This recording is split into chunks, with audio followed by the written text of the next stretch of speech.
Selamat siang, Assalamualaikum warahmatullahi wabarakatuh. Salam. Salam jumpa kembali sahabat Permata sekalian. Alhamdulillah siang hari ini Rumah Sakit Permata Cibubur kembali menayangkan secara live melalui IG Rumah Sakit Permata Cibubur dan melalui YouTube di RS Permata Cibubur, dan sesuai yang kita janjikan bahwa kita akan membahas sesuatu yang eh, lebih mendalam ya tentang COVID, karena seperti kita ketahui bersama, COVID itu masih menjadi outbreak di dunia, khususnya di Indonesia. Ya, sudah hadir di studio kita. Selamat siang, Dr. Anugrahani SPPD.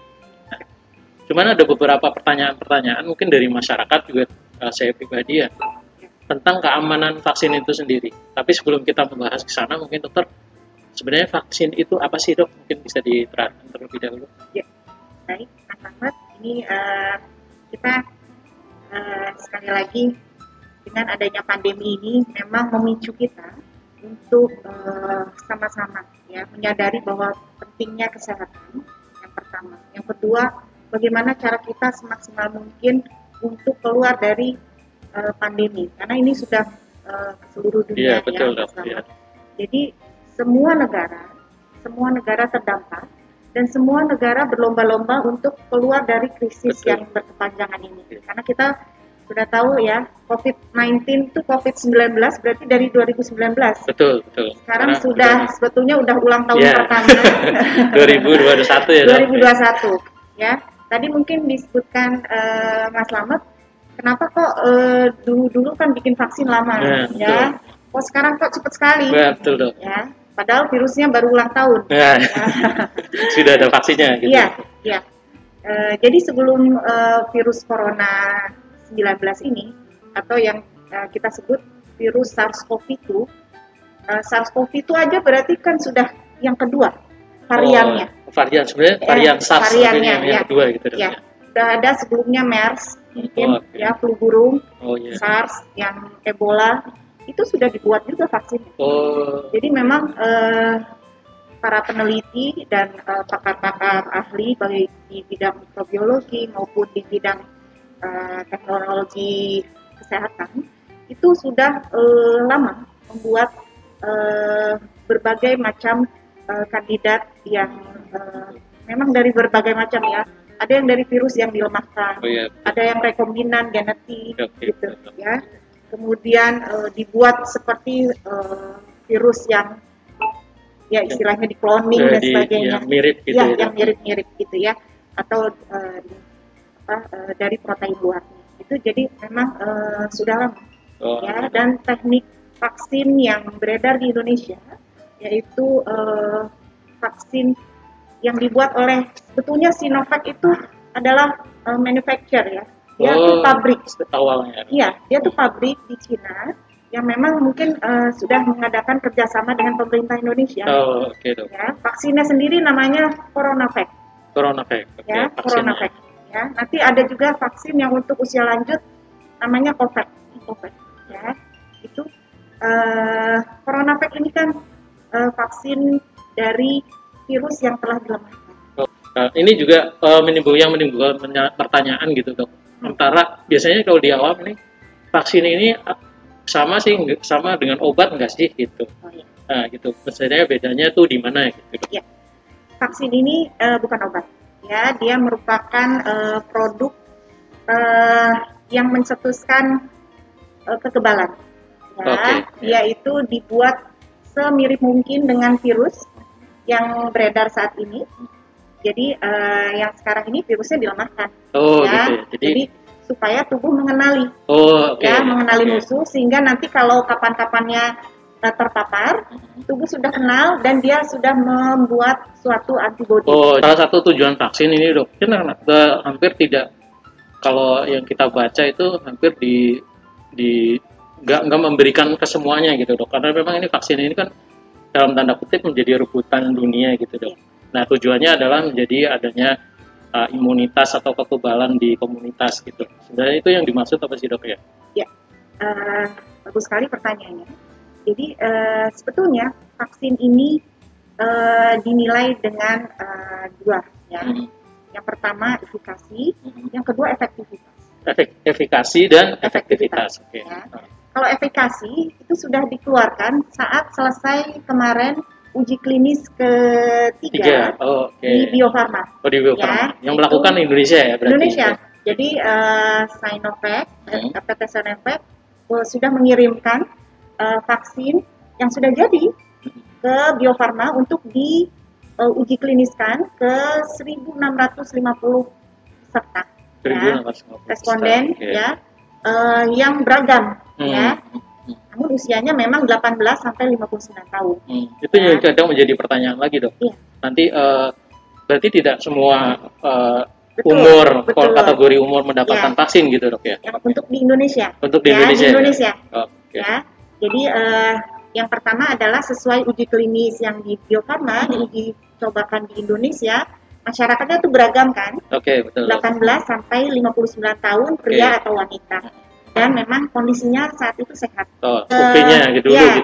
Dari Bio Farma sudah mengeluarkan analisis setelah 3 bulan divaksin, mereka yang divaksin itu 65,3% itu tidak ada yang mengalami COVID, gejala berat dan meninggal.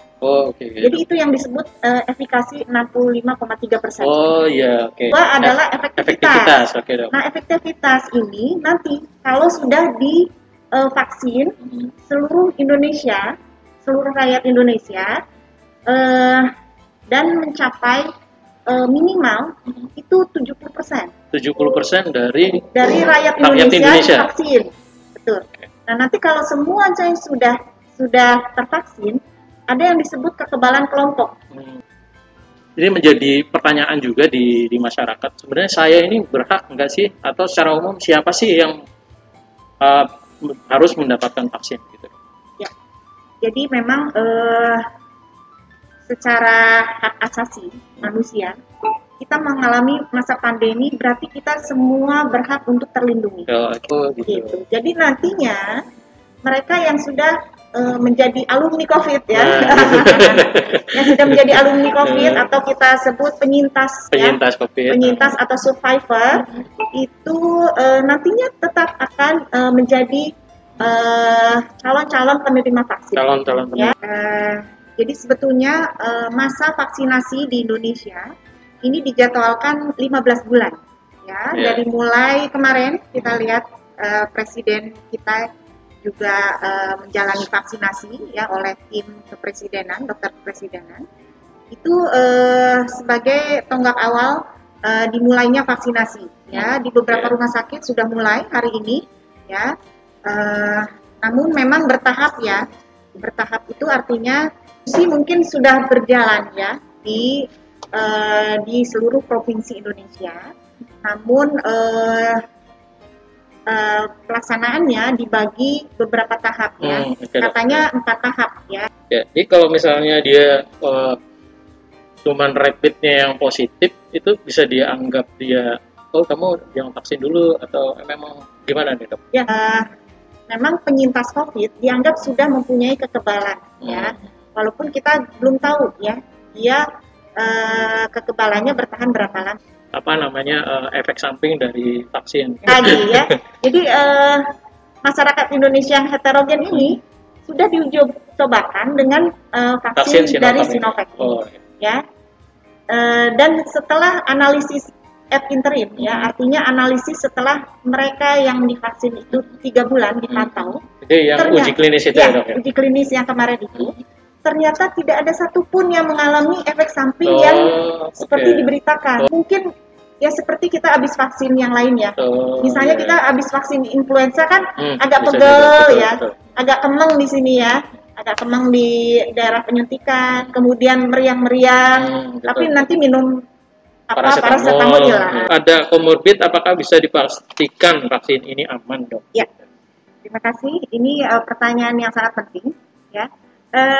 Sebelum vaksin ini beredar, saya kan penyakit dalam ya Mas.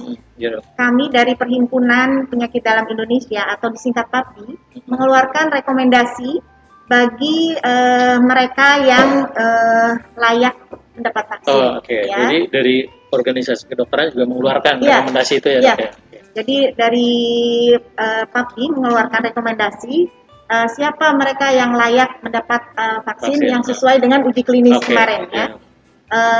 Antara lain adalah yang pertama tadi ya, dewasa sehat usia 18 sampai 59 tahun. Ya, pria atau wanita. Ya, dan belum pernah terkena. Oh, belum pernah terkena. Belum pernah terkena ya. Vaksin antara lain tidak punya komorbid yang tidak terkontrol. Intinya itu. Oh, oke. Tidak terkontrol. Misalnya punya hipertensi. Ya, yang disebut terkontrol adalah di bawah 140/90. Gitu ya. Kemudian diabetes. Yang disebut terkontrol adalah yang dilihat gula darah rata-rata selama 3 bulan terakhir atau disingkat HbA1c itu kurang dari 7,5. Yang belum bisa divaksin adalah mereka yang autoimun. Oh, penyakit autoimun. Ya, autoimun ini kan banyak ya, seperti lupus, ya, rheumatoid arthritis, kemudian penyakit tiroid tapi yang karena autoimun ya, seperti Graves ya, atau Hashimoto itu belum bisa. Autoimun. Mungkin yang satu lagi yang perlu saya tambahkan ginjal. Oh, ya, ada penyakit ginjal yang sudah stadium 4, 5, yang menerit yang hemodialisis itu memang belum bisa. Memang belum. Ini Maya Rustiana. Dok, ini tadi sempat dibahas sih efek samping ya, yang jelas ini ada yang lebih parah lah ini. Jadi bacanya mungkin ya di mana gitu, sampai ada mirip-mirip efek samping yang kok kayak stroke gitu, Dok. Sampai bibir miring gitu, Dok. Ya. Itu sebenarnya seperti apa? Kalau kita lihat secara detail itu betul-betul tidak ada ya yang diberitakan seperti itu. Ya, yang ada adalah efek lokal saja di area penyuntikan, yang sakit, yang merah, kemudian rasa kemeng, ya. Kan Presiden Jokowi juga bilangnya rada pegel, rada pegel setelah disuntik ya. Tubuh yang sudah dilakukan vaksin COVID-19 bisa bertahan berapa lama? Apabila kita tidak bersedia untuk divaksin, gimana sih? Wah, ini kayaknya politis ya, Dok. Oke, mungkin dijawab tentang kekebalan, Dok. Ya, kekebalan ya. Ini juga baru dipantau. Kan selesainya dari Agustus sampai Desember. Desember kemarin, Dok? Ya, Agustus kan mulai divaksin tuh ya. Oh, iya. Kita tahu kan Gubernur Ridwan Kamil itu divaksin salah bulan satu Agustus ya. Salah satu relawan uji coba vaksin itu disuntik bulan Agustus. Dilihat sampai Desember. Ya. Jadi selama 6 bulan ini beliau sehat-sehat aja tuh. Ya. Betul. Tidak terkena COVID. Nah, ini kita pantau nanti ya. Jadi belum tahu, memang belum ada yang tahu sampai sejauh mana vaksin ini bertahan ya. Kalau melihat dari saudaranya yang terdahulu, kita lihat influenza itu hanya bisa 1 tahun sekali. Dan sekali lagi saya ucapkan terima kasih banyak Dokter Iin untuk sharingnya. Nah, nanti ke depan mungkin bisa kerjasama kembali memberikan informasi yang lebih baik pada Rumah Sakit Permata Cibubur. Baik, kita tutup sampai kita tutup dulu kegiatan kita dan acara kita siang hari ini. Semoga dengan sharing doa selalu dijaga kesehatan dan juga pelaksanaan vaksinasi di Indonesia berjalan dengan baik sehingga menimbulkan tadi herd immunity atau imunitas ya, Dok. Kekebalan kelompok. Baik, saya tutup dengan bacaan alhamdulillah. Assalamualaikum warahmatullahi wabarakatuh. Waalaikumsalam warahmatullahi wabarakatuh. Terima kasih. Terima kasih.